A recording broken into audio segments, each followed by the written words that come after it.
On this week's episode is Shabnam Nasimi. Shabnam is a British Afghan social and political activist. She founded the Conservative Friends of Afghanistan, an organisation which works to strengthen the relationship between Britain, Afghanistan, and supports a thriving democratic culture that is inclusive, collaborative, and encourages participation by British Afghan communities. Shabnam is also a women's rights activist protecting girls and women from forced marriage, domestic abuse, and cultural and religious oppression in Afghanistan and around the world. She is an ambassador of the 50-50 Parliament campaign, which encourages women to stand for Parliament. Shabnam arrived in the UK at the age of 8 with her family, fleeing the Taliban regime in Afghanistan. Her professional experience has included working for counter-terrorism, implementing the PREVENT strategy through local government and civil service, supporting vulnerable communities at risk of radicalisation, and as a lead on the Women's Tea Corner. She is also a leading commentator in international media on British politics and the rights of girls and women, particularly surrounding women's role in leadership and parliament. She appears regularly on TV and radio, including BBC World, ITV, Channel 4, Sky News, TRT World, France 24, and BBC Radio 4 and 5 Live.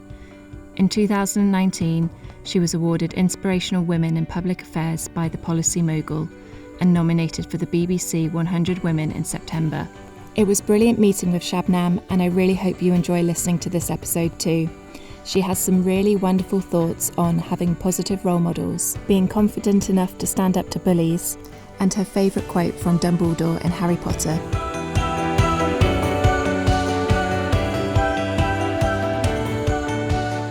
Hi Shabnam, so lovely to see you today. Thank you for having me. You're welcome. We were just talking actually about the app TikTok, and I was looking at it the other day, and I think you were too, where you can post your own videos from your mobile phone, and it's all a bit jokey. Yeah. And I was looking at there's a hashtag where it's called nose painter.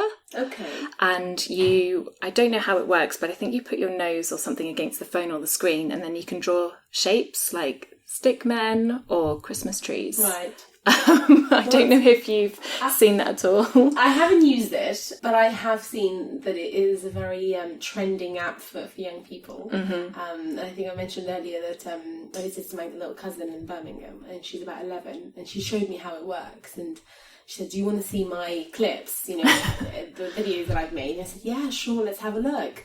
And some of them were a bit, quite... the app also has different filters where you could put makeup on.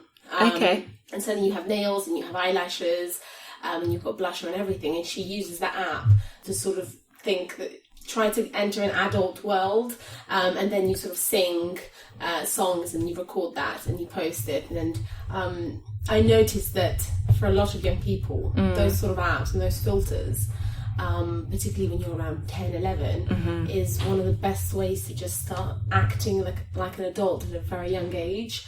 And I just found it a bit concerning that, they're not monitored as well in terms of what age groups use them. And parents, it's an app that you can just download on your phone. A lot of parents don't really even know what TikTok is, so they can't ask their child, what is the app you're using and how do you use it? And particularly when it comes to my background and where I come from. So my family come from a refugee background, and most families from sort of ethnic minorities and BME communities whose parents don't speak English very well tend to become a lot more distant and disconnected when they communicate with their children, because young people can speak English fluently, whereas their parents can't. So it creates even more of a barrier when it comes to those kind of topics. Absolutely, and the girls that end up not asking for advice from their parents, but from their friends and online and through social media, because they know that their parents, when you can't speak English with them, they feel like you're not cool enough, you don't get me, so I'm not going to get advice from a mother or a sister.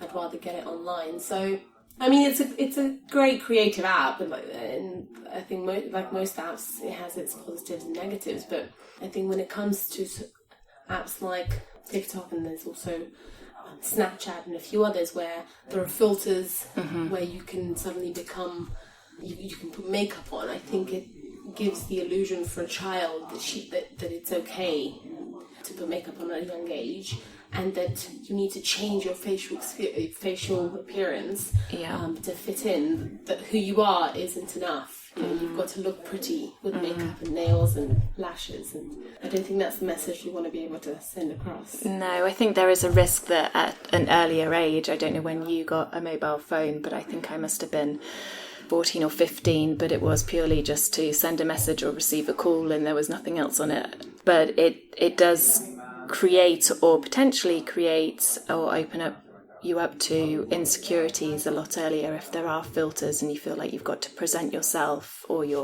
whether that's your face or your body in a certain way quite early on. Absolutely. I mean, I got my first phone when I was I think around 15 as well, maybe 10 or 11 possibly. And I only got it because I needed, and it was one of those small little Nokia phones, not these smartphones that we have today. And it was only used so I can call my dad or my mum to pick me after school, or just for an emergency. Mm-hmm. And so what young people are exposed to now is worlds apart from where I am. And this is only potentially 10, 12 years ago. So technology has moved incredibly fast in the past few years, and it's continuing to do so. So I think we need to be able to equip parents, schools, different organisations to be able to be aware of the harms that it causes, because it's moving at such a speed. We need to be able to be prepared for any sort of damage that it does, which of course it will. I mean, young girls are now living in a generation that they call it the Kim Kardashian generation, where you need to look alike and you've got to wear the same makeup and the same clothes, and if you don't, then you stand out. And I was a young girl at school as well, and I used to feel the pressure as well. For me, it was double the anxiety, because I didn't speak English very well. I knew that I wasn't born here, so I knew that I stood out. So I had to try to understand what was going on, in addition to trying to look like everyone else and possibly have the most latest handbag and clothes and makeup. And it's just very difficult when as a young girl you think your whole world is about fitting in and trying to be like everyone else. And when Instagram and social media also tells you that there's a certain way of looking, there's a certain standard, it makes it 1,000 times worse in terms of how you see yourself, how you view yourself. And I think we live in a society now where depression, anxiety, mental health is a huge problem, and it's continuing to harm a lot of young girls. So, which is why I'm stressing that it's incredibly important that teachers and parents are more aware of what goes on around young girls' lives, and the standard that brands and celebrity lifestyle and magazines and social media is setting, and what young girls are exposed to. And for you, what kind of experiences did you go through? Was there anything apart from, I guess, the pressures you were setting on yourself? Did you have any peer pressures from anyone else? Some of the girls were smoking at school, and I was around year 9, I think, and they asked if I wanted to go to a shisha sort of bar after school, and I said, well, we're not, you're not allowed, we're not legal age. And they said, we've got fake IDs. And I remember that there was that time I realised that it's so easy to be caught up with what other people are wanting you to to join a certain club, and if you don't, then you constantly be left out. And I understand the pressure now when young girls are willing to take certain risks just so that they can be part of a certain group. And at that age, you don't understand that because you just want to fit in. And that's, I think, one of the messages that I've learned through my experience. And one of the key life lessons is you don't realise this at a young age, but later on as you grow up, you realise that fitting in isn't the best option, because the world sees you and notices you because you're different, not because you're the same.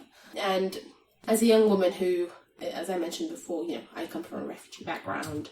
My family are, again, Afghanistan is one of the world's most conservatively traditional societies. It's a Muslim country. So I had lots of barriers when it came to my identity and who I was. As a young girl, if my parents had continued to stay in Afghanistan, the expectations for girls there is, at a certain age, you're forced into marriage, particularly around teenage years, because that's the next stage for a girl. That you don't have an education, because young girls do not have the same access to those opportunities as boys, and you're seen as much more inferior. And the fact that I was raised here, I think one of the privileges I had was I got to see the different lifestyle that I could have had.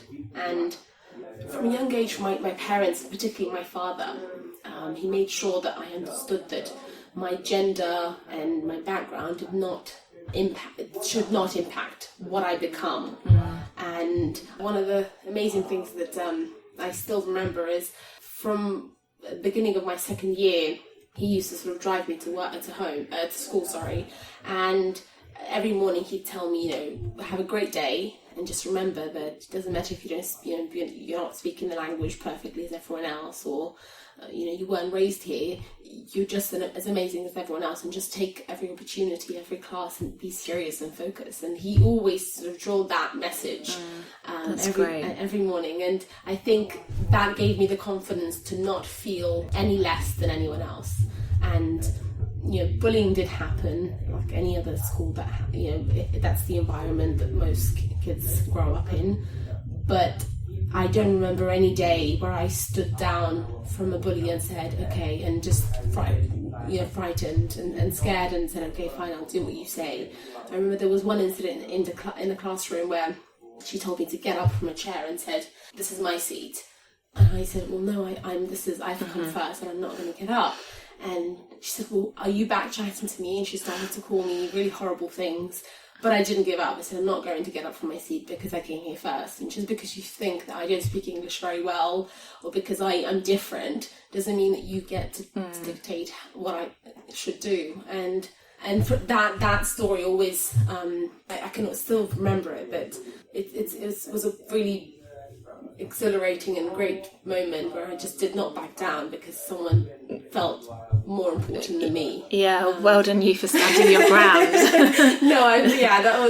That's always been on my mind, and even now today, in terms of having a passion to be in public life and being active in politics, I've learned that my story and my experiences make me who I am, and I can use that to help others who, again, there are lots of people who've come from disadvantaged backgrounds, whose families possibly are from low-income households, or whose parents may not have understood English or the system very well, or whose young girls whose parents possibly are separated, just broken, disadvantaged families who don't have the privileges that most other families do. But my story possibly just shows that you can get past all of that as long as you believe in yourself. And I think sometimes you just need also a positive role model in your life, and I think my father was that to me. And sadly, there are families that don't have that, and there are girls that don't.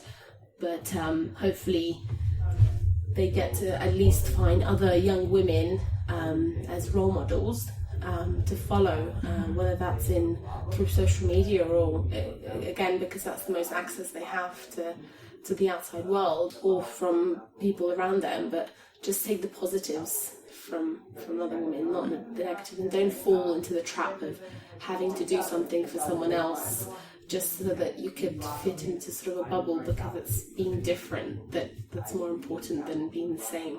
It's fantastic that you've had that role model in your life, and the experiences that you've gone through and the big life change that you had coming to the UK as well, that you're using that now. You find that gives you a purpose. Was there a particular moment that made you feel like, or give you that drive to work in politics and do what you do now? I'm 28 years old, and I'd say that since my sixth form years. Well, firstly, my father, when he first came to the UK, he didn't speak English very well at all, and he realised that there was a gap in services when it comes to supporting the integration of ethnic minority communities. And so after a few years of living here, he set up his own charity, just after about 2 years of living here, again with very little English. But he had this drive to be able to not only change his life, but change other people's lives around him as well. So I think my father has always had this ethos of being a change maker and a leader in him. And I think that's probably passed on to me as well. And he started doing that by getting help from, his member of parliament, from the council, by raising small sort of funds here and there to set this up. And it's now been 20 years, it's expanded across London, and it was awarded the Queen's Voluntary Service Award last year, which he was incredibly pleased with, knowing that he's dedicated 20 years of his life to help refugee communities in the UK. And my story began because from sixth form, I then decided to volunteer for the charity and use my spare time to help other young women from same background as me if they need help with some studies or filling out an application or anything that they struggle with. I thought, I've been raised in a family that's been quite supportive. Maybe I can also pass this to other girls who don't have the same privilege or are not in the same environment, have not been raised in the same environment. So having worked in that sort of space, that I realised that there are lots of young girls, women who struggle every day, and issues around domestic violence, hate crime, other forms of abuse and harassment. Women are not as active publicly as men, and I found a lot of them don't seem to either don't have a voice or don't know how to be confident enough to speak up about things that they're experiencing or issues that they face in their life. And that encouraged me to say, to think, well, if I'm able to, and I have those skills, those talents, maybe for the moment I can speak for them, and then also continue to try to empower them through education, through mentoring and guidance, so that we can get more women to become active citizens. And I think it's just quite sad because there are quite isolated and marginalised communities that we don't hear about. There are people that I've mentored and supported who have lived here for 15, 20 years or possibly more with no understanding of the English language. And then as a result of that, their children and young girls are being raised in environments that are quite vulnerable. And these girls can be prone to radicalisation from certain networks and peer groups. They can be prone to sort of crime. And as a result can move on to sort of depression and mental health issues. And it starts in the family. It starts from how empowered your parents are, your mother and your father, and if you see that your parents don't have a voice and they're quite marginalised, then that's how the child is raised as well. So I think we need to start by empowering families and parents more than anything else, because your parents are your biggest role models, and I think that's what I learnt from mine. Outside of social media and school and friends and teachers, you spend most of your time at home. So your parents need to become as confident in supporting you and guiding you as possible. So yeah, that's sort of what threw me into politics, because I thought people would hear me more if I can speak to politicians, to members of parliament, to other leaders about what these challenges that these communities are facing, and bring it to light. And possibly that way they're more willing to hear. I probably will be able to impact policies and how the government approaches certain things through that. And yeah, that's where it started. It's a very powerful message. It's great. And you really touched on something there, I think, with how it starts with families, or it starts at home, and mental health is a very big topic that's being looked at and addressed at the moment, and it's one of the reasons why I wanted to start this podcast. But if you see someone at home who's going through their own trials, or they're depressed themselves, or they've got their own challenges, then that does quickly filter down to the other people that are in the household. And if a young girl is being bullied at school, or she's feeling anxious or worried about something, and unfortunately their mother or father is having trouble at work and they can see that they're struggling as well, it just becomes a snowball. And I think it is very important to have things within the community that can help support and nurture people at that stage in their life as well. Absolutely. And which is why I mentioned earlier that we struggle to understand the challenges that young girls face. We think that we need to sort of limit their access to social media and limit their access to, possibly going out. And I don't think we can ever set those boundaries. We live in one of the most free worlds in the world. It's less about putting boundaries for young girls, because they are more likely to rebel if you do that, but more about how you help the people in their lives so that they can guide these young girls. And also, the other thing that we should focus on is, how schools, what role schools play in this. Because, growing up, I didn't have, we didn't have lessons or workshops or sessions where young girls were taught about the harms of certain things, social media and things that they're exposed to.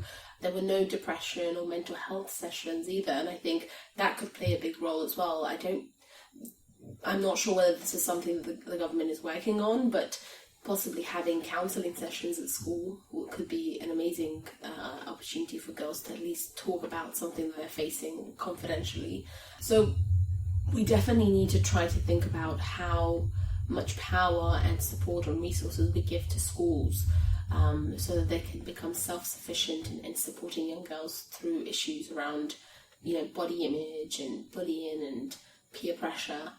Because these are real issues that go on every day in school. And to be honest, I didn't enjoy my school years.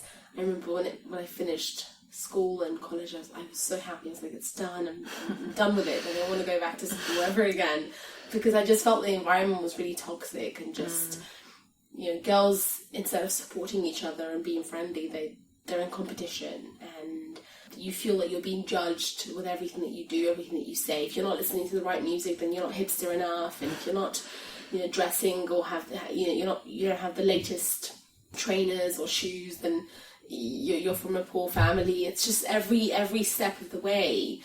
Young girls are more occupied with things that they hear and things that they should wear and that sort of standard, whereas their education is a lot more important, because school finishes and all of that is done, but your education is where you're going to go, and that's going to be the focus of everything later on. It shapes who you are, and sadly more time is invested on things that really doesn't matter. I remember when my little brother didn't have a phone until about year 9, and when he did, my mum, she got really mad because his grades were always stars up until year 9. And when he got the phone, it started to sort of just go downhill, and she got really concerned.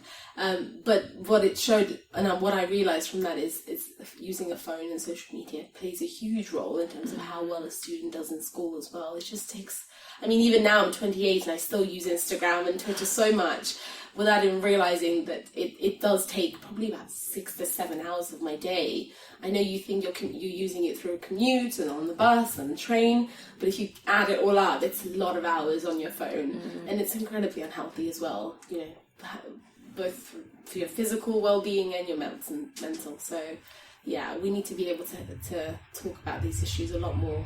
Yeah, absolutely. It's a bit of a double-edged sword, really, isn't it? Because if girls at school are feeling like they don't fit in, social media allows them to find a community where they feel like they have a sense of belonging, which is brilliant.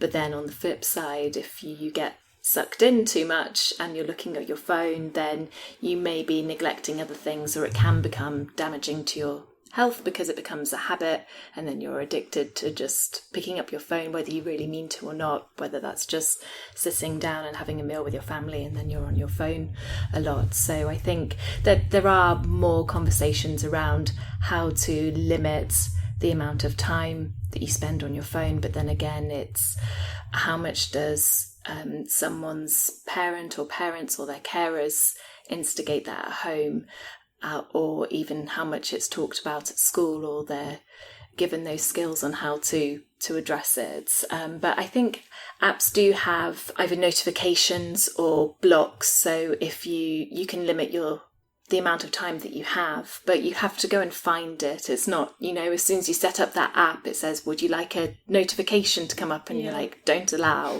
And it should come up with, how much would you like to spend on this today? And if you can just allocate 10 minutes, 30 minutes, that would be great. Absolutely. And if I don't know if you've realised, we've spoken about social media so much from the beginning of our conversation, but it just goes to show that is one of the primary causes of concern for young girls today. The only way to get out of this bubble is by raising more awareness of the harms that it causes. And the other thing is that celebrities are what young girls follow more than anything else. Singers, actresses, influencers. Oh yes, YouTube influencers, that's become quite a huge trend. And if those role models are not careful in what they're selling and what they're promoting, that's very harmful. I think possibly we should be able to hold them to account as well, and I don't think we do enough. Influencers and celebrities sell certain products, and they do, I guess, notify on their social media that it's an ad. Yeah.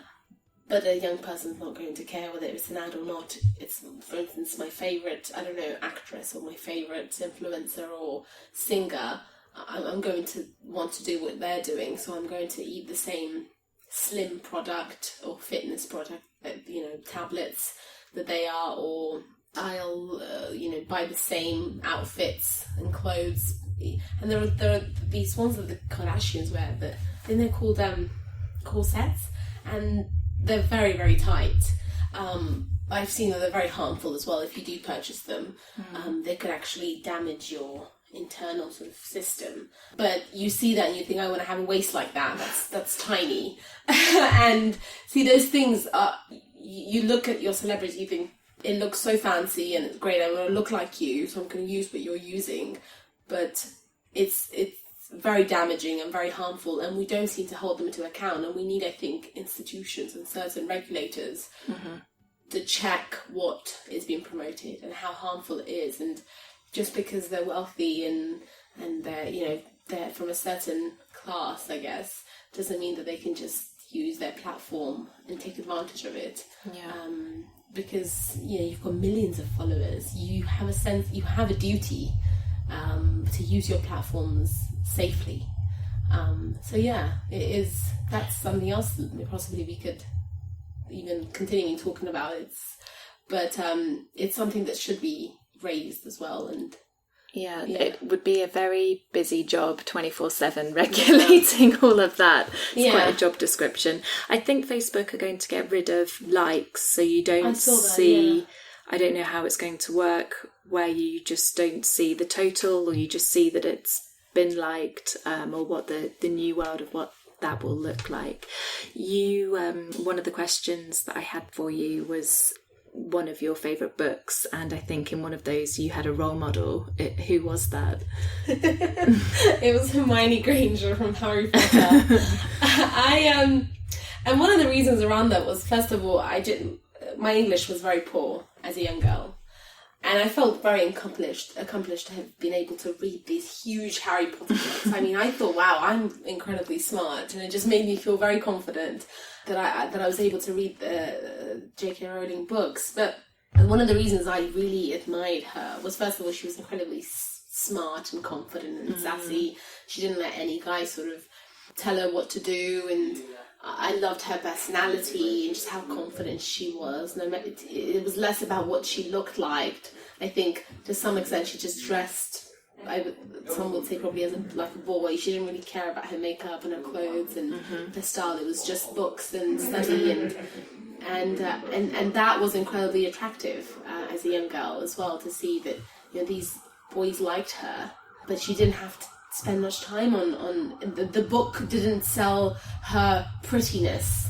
or didn't didn't explain how her hair was long, or that she wore this certain dress or clothes. It was just about the fact that she was sassy and smart and confident, and that's what was attractive to the boys in the book as well. I mean, to Ron and other characters, and I really liked that. That made me feel, I guess, that as a young girl made me also realise that was a positive role model for me. And I think probably other girls that have also read Harry Potter may have felt that as well. But as a young girl, I really enjoyed reading her character. And then the Harry Potter books specifically, I think it takes you to this magical world outside of your own sort of life, and they did have some really great messages. And I think one of the quotes I mentioned to you was Albus Dumbledore's a quote where he says, it doesn't matter where you've come from, but where you're going and where you're going to be. And that really stuck with me, because it related to who I was and where I came from. I didn't have to think of myself as a victim or as different, or the colour of my skin, or my gender did not matter. It's just who I wanted to become. And it gave me this, I guess some would say, this fairy tale sort of opportunistic mentality where I thought anything is possible. So I really enjoyed that fact, because it just didn't instill any boundaries to who I can be and what I can become.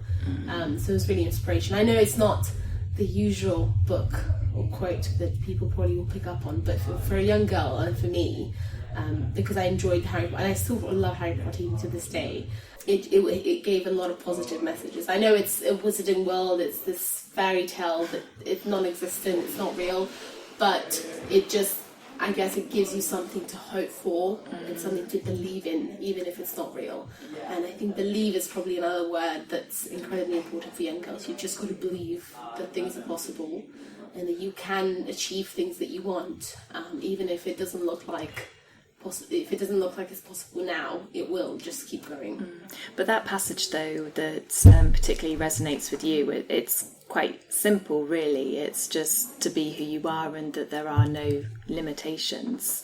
Have you been to the Elephant Cafe in Edinburgh? That was where J.K. Rowling did a lot of her writing. I haven't. No, you should go. Okay. You'll probably, if you've loved all of the Harry Potter books, you may find some kind of connection. You should go. Okay. Have you been? Yes, yeah, I studied there for a year. Oh wow, that's amazing. Okay. Yeah. And it must be a quite beautiful city as well. Yes, yeah. They weren't filmed. The films weren't filmed there, were they? No, they weren't. It was just J.K. Rowling's start her journey. I think that's where she did a lot of her brainstorming, writing passages for hours on end with a big cup of coffee, probably. That sounds incredibly inspirational. I'd love to visit, and that image of just peace and solitude and just trying to focus and reflect, and I love those sort of environments, and I like writing as well.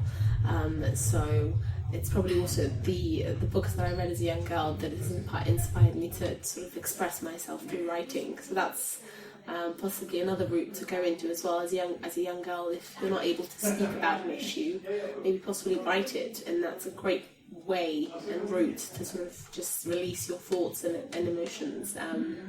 There are lots of ways of trying to deal with your identity and your emotions and feelings, and writing could be a really great way of doing that.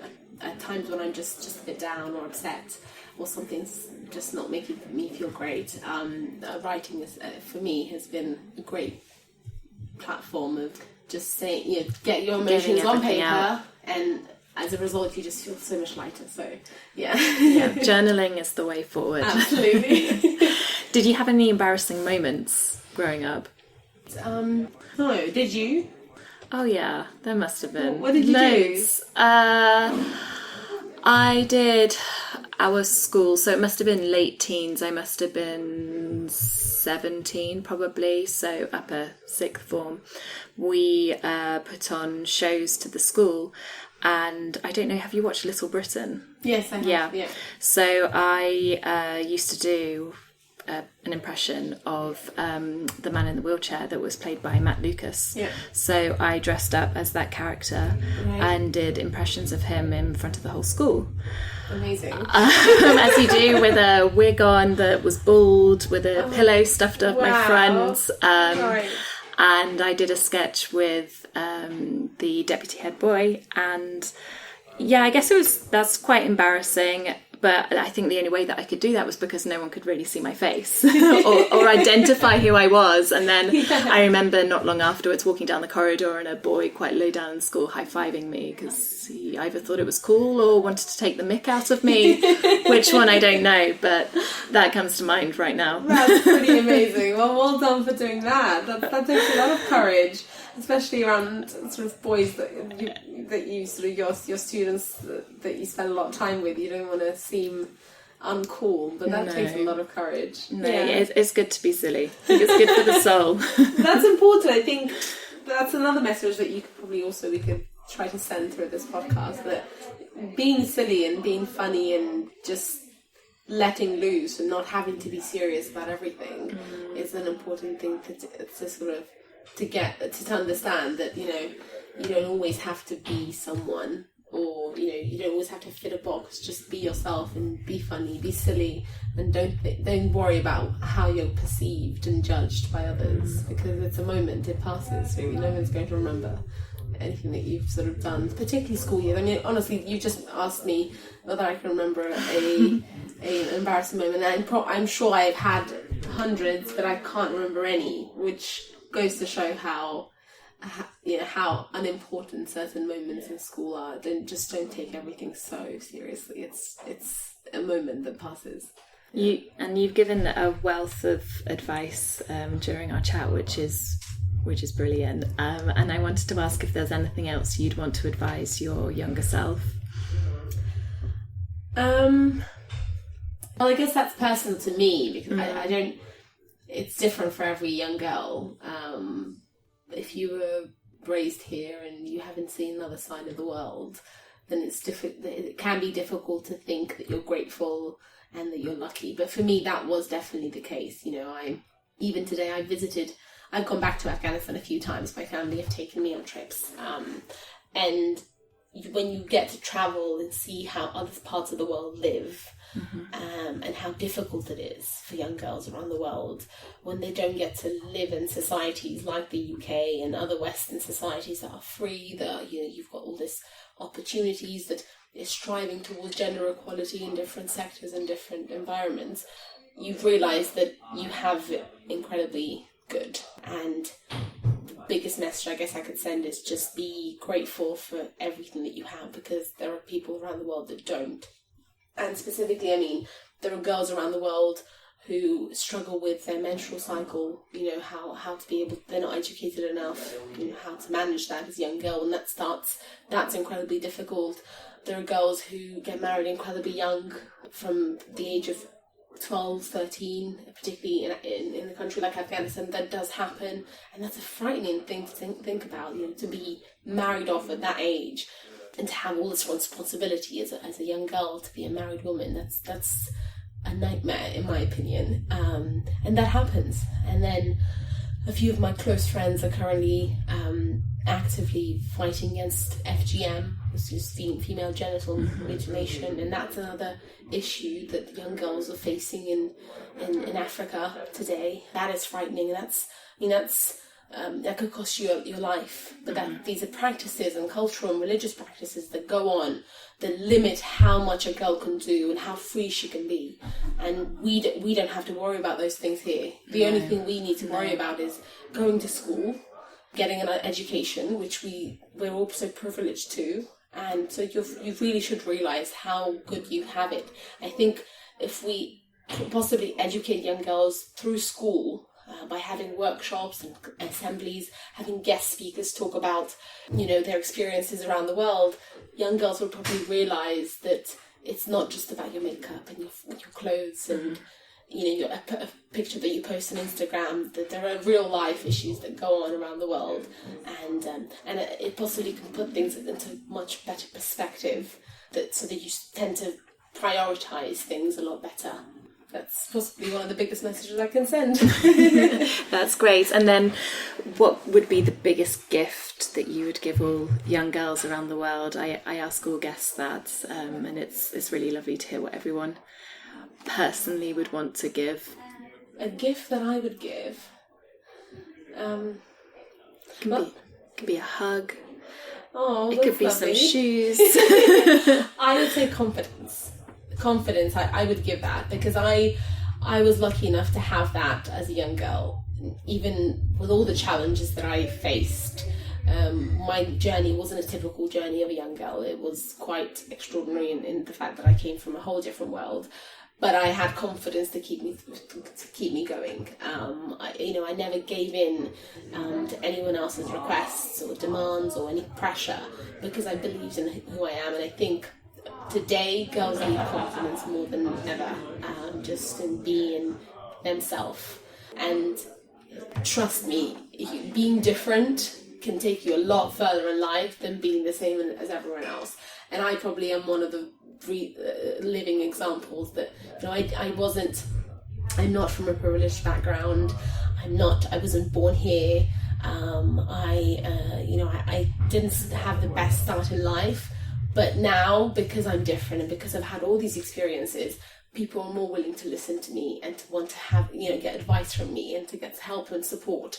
And I'm hopefully will be able to reach a lot further and higher because of what I've learned. So be who you are, be unique, because school finishes, college finishes, your sixth form finishes, but moving forward, it's what makes you different that will, I guess, make you shine, than trying to be the same identical self as everyone else.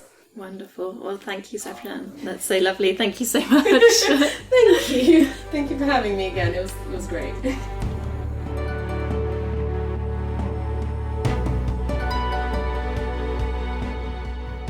Thank you so much for listening to Becoming Women with me, Ella Sims. I really hope you enjoyed today's episode. Please follow me on Twitter or Instagram, or visit www.becomingwomen.com. I'd love it if you could please share this podcast with anyone you know who would enjoy listening to it. And if you are a young girl, I'd love to hear your feedback on today's episode, so feel free to send me a DM. See you next week.